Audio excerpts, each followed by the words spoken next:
We live in a military-dominated society, and the people are unaware of it. That they see terrorism as a threat, you know, and 9/11 has created a level of fear that has been exploited and sustained. Many in the U.S. fear that with America's escalating definition of suspicious activity, the government's expanding powers remain the biggest threat to the people's security. I'm sick of hearing sirens and stories like every night.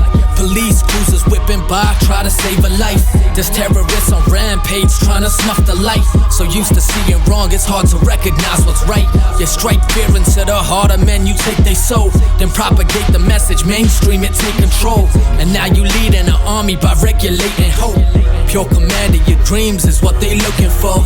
Never trusting what they say, ain't no word of God. It's evident their current policies were built with flaws. They want a military mind state, they pushing hard. And it's working cause the sheep don't see the facade. Power driving power, there's wealth behind wealth. No CEOs and bankers give a crap about your health. All these money hungry suckers keep their money to theyself, so the poorer middle class can go back to their hell. This is real. We have one officer shot. Subject with a gun, balding, white t-shirt, officer down.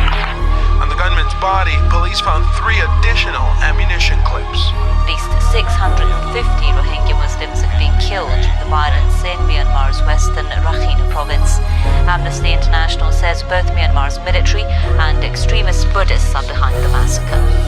Flipping channels, hearing temples of victims, hearing mosques are burning down cause of racist intentions. It's like victimize the innocent, they needed the lesson. It's time we bring down their spirits, rain bullets as blessings. As hundreds die in Burma while the world just watches on. When's the sun gon' peek out? We caught in the eye of the storm, and it refuses to move on, so we deny it's the norm. In this day and age of science, where's the cry for reform? But we don't ever see it.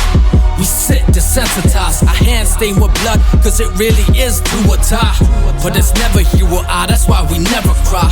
We lean on back, change the channel back to our lives.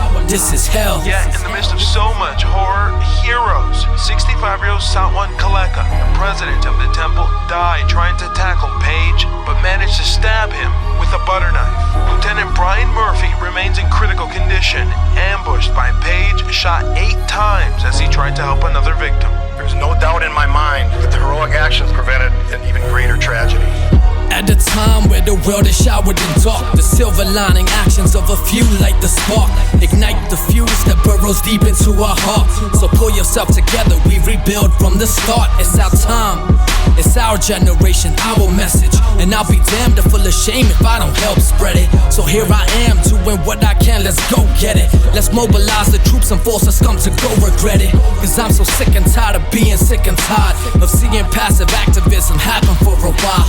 I'm sick of seeing causes disappear in just 2 weeks. Are they still pledging orange? Do they even gotta speak? Nah, cause they actions speak it louder. They always quick to pipe up deep down, they just a coward, so nah. You get no free pass, either stand for a cause or go stand at the back.